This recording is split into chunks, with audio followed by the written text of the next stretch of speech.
des soucis de crédit. Vraiment?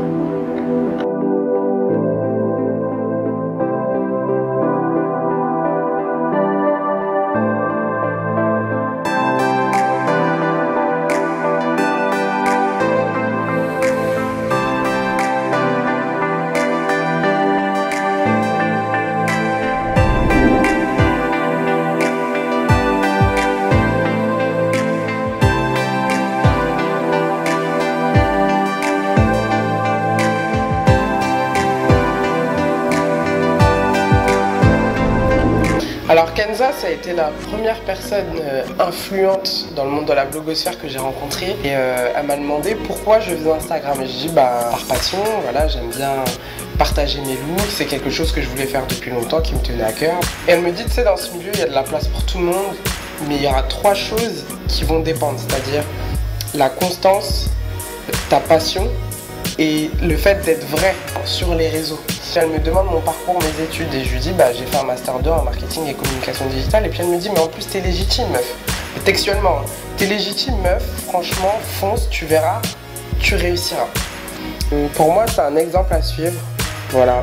Elle a monté son business, aujourd'hui ça cartonne, elle fait partie des influenceuses et des blogueuses les plus reconnues en France et c'est un bon exemple, pas seulement par rapport à son succès, mais ça montre aussi qu'on n'a pas besoin de sortir de la schéma, d'HEC, des grandes écoles, parce que souvent c'est les exemples qu'on nous montre aux infos, qu'il faut sortir de grandes écoles pour pouvoir être entrepreneur et monter son business. Elle, c'est complètement l'inverse. Elle a eu son bac, elle a fait une année de journalisme, ça l'a saoulée. Elle a eu du culot, elle a postulé au magazine Glamour parce qu'elle adore la mode. Et quand elle a lancé son blog et que ça a commencé à marcher, elle a décidé de se retirer du marché de l'emploi traditionnel et de se lancer dans son business. Aujourd'hui, ça marche. Donc quand vous êtes concentré, qu'il y a de la constance et que c'est pertinent et que vous êtes sérieux, votre business marchera. Vous allez découvrir mon interview avec Kenza Sadounet Glaou.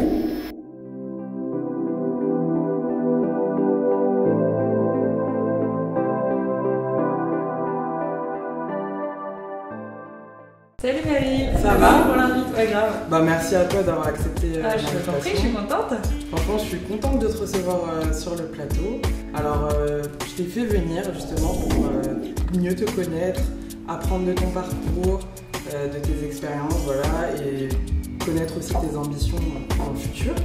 Donc, du coup, je sais que avant de bloguer, tu avais 2 jobs dans le domaine de la mode. Mais ouais. Et je voulais savoir du coup comment t'en es arrivé là en fait. Moi, mon parcours il est un petit peu chaotique et en même temps il est cool parce qu'il est un peu improbable. En gros, j'ai eu mon bac. Ouais. Je me suis retrouvée 2 semaines ensuite, 2 semaines à la fac parce que je savais vraiment pas quoi faire. J'ai fait un LEA anglais-italien. J'ai pas du tout apprécié. C'est pas que j'ai pas apprécié les matières, mais c'est que finalement je savais pas vraiment ce que je faisais là. Donc je suis partie de la fac. J'ai ensuite postulé à une inscription en école de journalisme la rentrée qui s'en est suivie. Okay. J'ai été prise, on a fait un concours, etc. J'ai été acceptée. Je suis entrée en école de journalisme et parallèlement à ça, j'ai commencé à faire des stages pour des rédactions de magazines. Et en fait, c'est en faisant ces stages-là, notamment un stage au magazine Numéro, que je me suis dit, mais j'ai plus envie de retourner à l'école. Okay. Tu vois, j'avais genre 20 ou 21 ans et je me disais, mais j'ai envie de bosser, j'ai envie d'être dans la vie active. Ouais. Et mes parents, qui sont très cool, m'ont dit ok, y a pas de problème, tu vas dans la vie active, tu quittes l'école, tu passes ton bac, au pire tu reprendras un jour tes études. Ouais. Mais quoi qu'il en soit, tu vas devoir t'éduquer d'une certaine manière. Et ma mère qui bossait à ce moment-là dans la photographie, qui était agent de photographe et qui faisait de la famille, de ouf. L'image c'est vraiment ça, mon père est producteur de clips, de vidéos. Mais plus musique du coup et ma mère mode. D'accord. Et ma mère m'a dit écoute, je te prends sous mon aile, je vais t'enseigner ce que c'est qu'avoir une société, franchement, meilleure école du monde. Meilleure école. Ouais, vraiment. Parce que... Donc du coup, à ce moment-là, tu étais encore chez tes parents? Oui. J'étais encore chez mes parents, donc j'avais quand même le privilège, tu vois, de ne pas avoir payé de loyer et de pouvoir, entre guillemets, m'éduquer à la vie. Ça aide grave, oui, clairement, tu vois. Voilà, et puis j'ai eu le meilleur instituteur qui puisse exister, ma mère, parce que souvent les gens se disent oui, c'est avec tes parents donc c'est hyper détend. En fin de compte, les parents c'est les plus exigeants. Super exigeants. T'as l'air d'un Donc ma mère elle était très cool, mais c'est juste que tu vois, j'ai des souvenirs Ma mère est chef d'entreprise, du coup elle m'a vraiment éduquée à ça, à savoir tout faire moi-même avant de savoir déléguer, tu vois. D'accord. Et elle m'a vraiment appris genre, tous les rouages d'une société. Genre la compta c'était mon point faible. Je déteste la comptabilité. Pareil, je suis nulle en maths, genre zéro. Mais pareil, genre c'est la pire histoire de ma vie. Mais c'est la base. C'est la base pour une certaine logique, tu vois, que tu dois acquérir. Et la compta, en l'occurrence, je l'ai appris grâce à ma mère. Et aujourd'hui, je sais vraiment que si j'ai ma société et si j'arrive à être aussi organisée et à tenir des comptes et à être aussi carrée dans ce que je fais, c'est grâce à ça. Bah, c'est clairement grâce à l'enseignement que j'ai reçu de ma mère et non pas de l'école. Ouais. Tu vois? Je pense que on est tous logés à la même enseigne par rapport à ça. Et justement, c'est le but aussi de l'émission, c'est que pour moi, la réussite, ça se décrit pas juste en ayant signé un CDI et voilà, t'es dans une entreprise et t'es mis dans une case, tu vois. Aujourd'hui, tu représentes ce modèle de réussite 2.0 par rapport à la création de ton blog. Enfin, généralement, on dit une blogueuse a réussi quand elle commence à avoir des commentaires négatifs de gens un peu, on va dire, fêlés. Est-ce que parfois avoir des commentaires négatifs, voire méchants, médisants, tu t'es dit à un moment genre j'arrête tout, c'est bon, ils m'ont saoulé? En fait, je me suis jamais dit j'arrête, mais je me suis déjà dit putain, mais pourquoi je me. Enfin, je vais le dire poliment. Pourquoi je me prends autant la tête à donner autant de mon temps, de mon énergie, de moi-même pour me faire déglinguer sur un mot que j'ai dit sur le blog, tu vois. Mais ça, c'était vraiment. En fait, j'ai eu pas mal de haters. Hein, parce que si tu veux, il y a eu plusieurs phases de hate dans ma petite carrière digitale qui petite.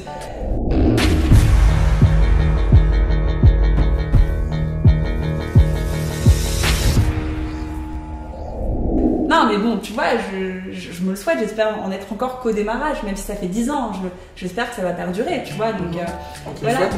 Merci. Au début du blog, ça a été très compliqué, parce que j'ai commencé à gagner des sous donc très vite avec mon blog, à l'affirmer, et comme j'ai commencé en fait à être très transparente très vite avec mes lecteurs. C'est ça qui fait ta force d'ailleurs. Ouais, il paraît. Ouais. Bah merci. Mais tu vois, très vite, j'ai été très honnête sur le sujet. Et ce qui s'est passé, c'est que très vite, les médias se sont intéressés à ce phénomène. Et qui on allait voir pour parler d'argent et de blogging? Bibi.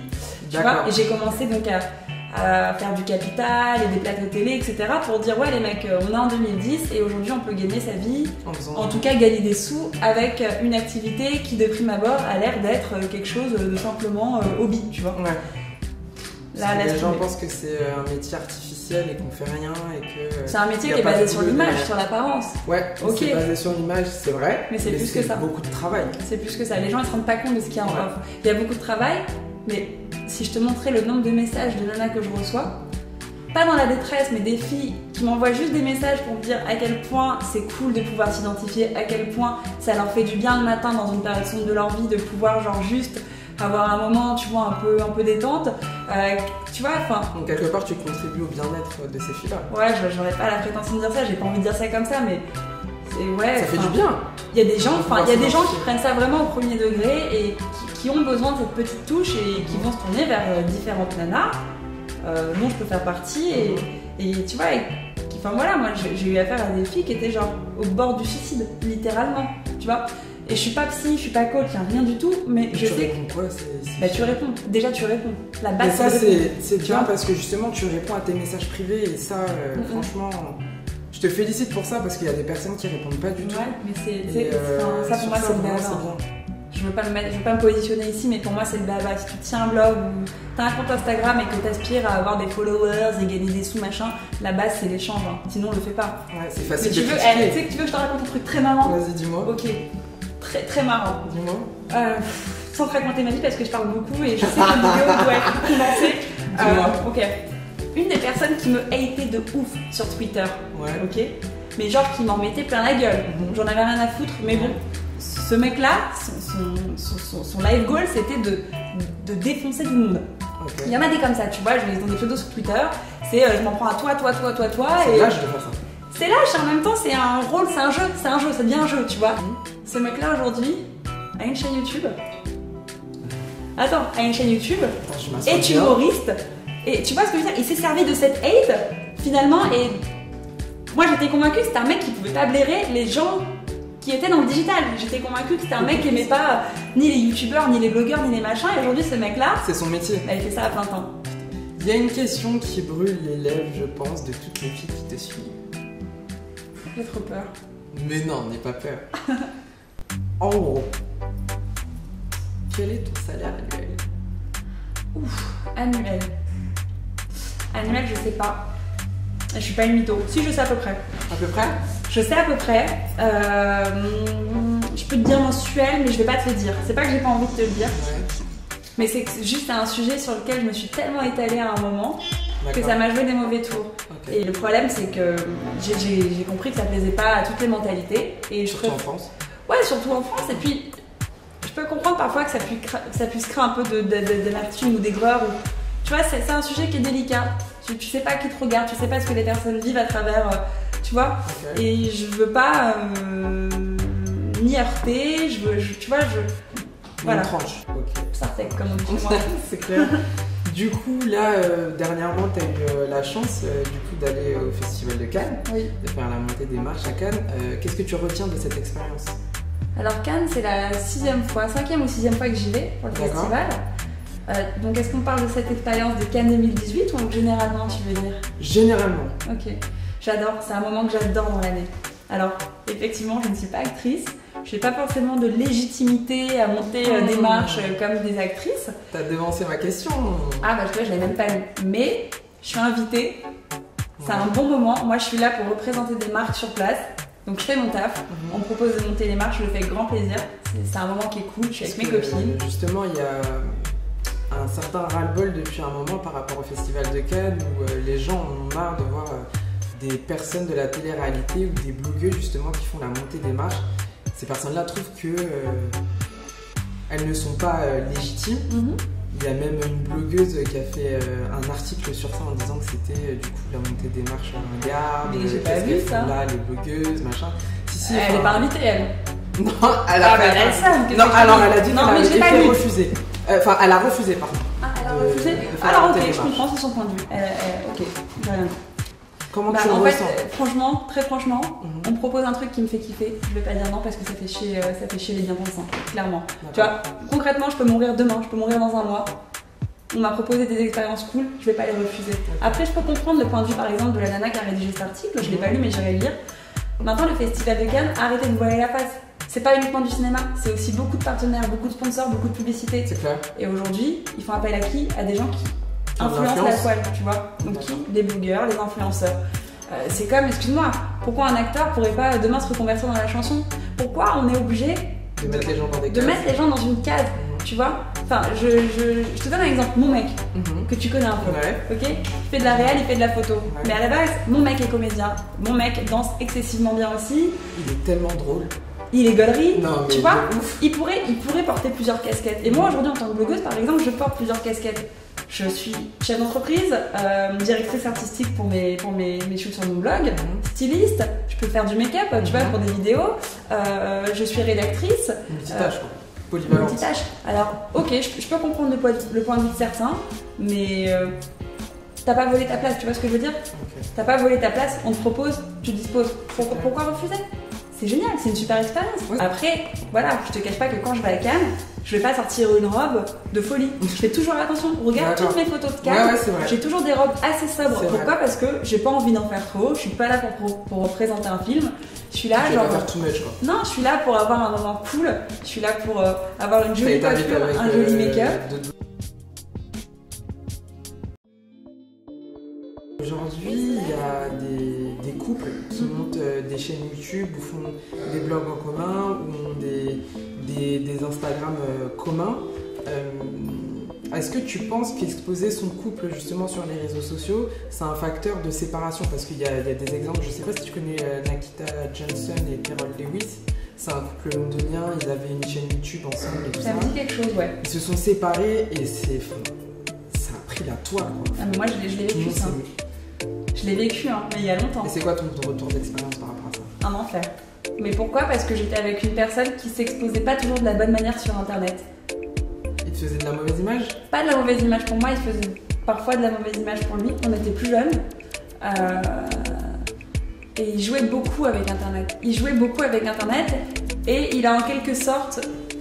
Mais jouer beaucoup, il faisait quoi en particulier? C'est ça qui vous a séparés? Non, ça nous a pas séparés. D'accord. Mais la rupture qu'on a vécue a été hardcore. Ouais. J'étais jeune, beaucoup plus jeune, enfin, c'est vraiment un vieux souvenir, sale souvenir. Ouais, c'est vraiment un mauvais souvenir parce que en fait, on s'exposait ensemble, mais naturellement, parce que lui de son côté faisait ses activités sur la toile. Moi, j'avais déjà mon blog. On était plus jeunes, donc on ciblait des gens aussi plus jeunes à l'époque. Et en fait, je m'attendais pas à ça. Cette rupture, elle a été hyper violente parce que tout le monde s'en est mêlé. Tout le monde s'en est mêlé. Et ça, c'était horrible. Alors que par exemple, tu vois, quelques années plus tard, pareil, j'ai vécu une rupture avec aussi quelqu'un de populaire sur Internet. Et tu l'as bien vécu? Mais je l'ai hyper bien vécu. Hyper bien, parce que personne ne nous a fait chier, parce que ce mec-là, lui, maîtrisait totalement ses réseaux sociaux d'une manière très saine. Moi aussi, on s'exposait ensemble pourtant, mais nos communautés étaient bien plus matures. D'accord, donc ils ont vu les choses. C'est une question d'âge aussi, je pense, et de cible, tu vois. Ok. Voilà. Mais concrètement, non, ça ne me fait pas peur de m'exposer avec mon mec. Ok. La rupture, c'est la rupture. Hein. Voilà. Et donc du coup, pour conclure cette interview, c'est quoi pour toi la définition de la réussite? La définition de la réussite, c'est simple, il n'y en a qu'une, il n'y a pas un modèle de réussite. La réussite, c'est d'atteindre l'objectif qu'on s'est fixé, peu importe l'objectif. Tu vois, si tu es fier de toi quand tu regardes dans un miroir et que tu es heureux et épanoui dans ce que tu fais, tu as réussi. Pour toi, c'est ça la définition? Clairement. Ça marche pas. Merci Kenza. Merci à toi. Merci beaucoup. Merci. Merci.